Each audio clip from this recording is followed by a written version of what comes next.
Welcome বন্ধুরা। আজকে supreme কোর্টে সুপার নিউমেরির পদের শুনানি ছিল এবং সেই শুনানিতে কি বিষয় উঠে এসেছে সেই নিয়েই থাকছে আজকের আলোচনা। অবশ্যই ভিডিওটি স্কিপ না করে প্রথম থেকে শেষ পর্যন্ত দেখুন, দিলে কিন্তু পুরো বিষয়টি জানতে পারবেন। প্রথমেই বলে রাখা ভালো যে সুপার নিউমেরির পদের কেন তৈরি হয়েছিল, যারা বঞ্চিত চাকরি প্রার্থী ছিল, সেই বঞ্চিত চাকরি প্রার্থী বলতে যারা ওয়েটিং লিস্টে ছিল, সেই ওয়েটিং লিস্টে চাকরি প্রার্থীদের অ্যাবজর্ব করে নেওয়ার জন্য, সবাইকে চাকরি দেওয়ার জন্য নতুন কিন্তু এই সুপার নিউমেরির পদের প্রায় ৬,০০০ পদের কিন্তু তৈরি হয়েছে। এবং এই যে শূন্য পদ, এটা কিন্তু মন্ত্রিসভায় তৈরি করেছিলেন ২০২২ সালে কিন্তু এটি তৈরি করা হয়েছিল।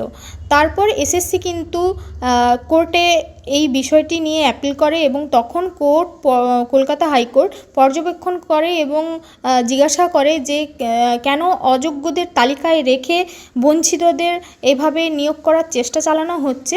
তারপর কিন্তু এসএসসি কিন্তু যথারীতি হলফনামাটা প্রত্যাহার করে নিচ্ছে। এই ব্যাপারটি কিন্তু কলকাতা হাইকোর্টে গিয়ে তারা জানায় এবং তখন তৎকালীন বিচারপতি অভিজিৎ গঙ্গোপাধ্যায় কিন্তু নির্দেশ দেয় যে সিবিআই তদন্তের, অর্থাৎ মন্ত্রিসভায় যে কোনো মন্ত্রীকে হেফাজতে নিয়ে কিন্তু জিজ্ঞাসাবাদ করতে পারবে। কিন্তু সুপ্রিম কোর্ট এই নির্দেশের ওপরে কিন্তু স্থগিতাদেশ দেয়, কারণ সামনেই ভোট ছিল। তো আজকেই কিন্তু সেই স্থগিতাদেশ থাকবে নাকি থাকবে না সেই নিয়েই আজকের শুনানি ছিল।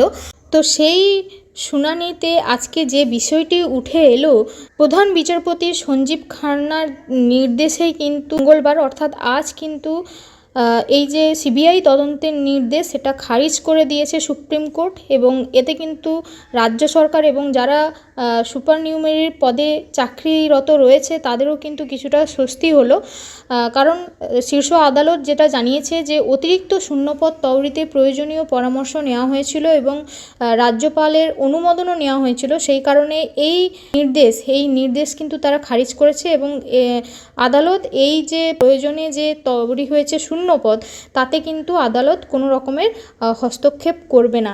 এটাই আপাতত বিষয়টি উঠে এলো।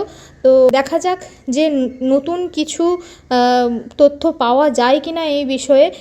আগামীতে যদি এই বিষয় সংক্রান্ত নতুন কিছু তথ্য উঠে আসে, অবশ্যই সেটা আমি আপনাদের সাথে শেয়ার করার খুব তাড়াতাড়ি চেষ্টা করব।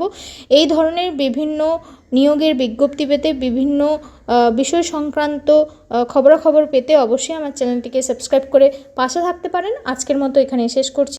ধন্যবাদ।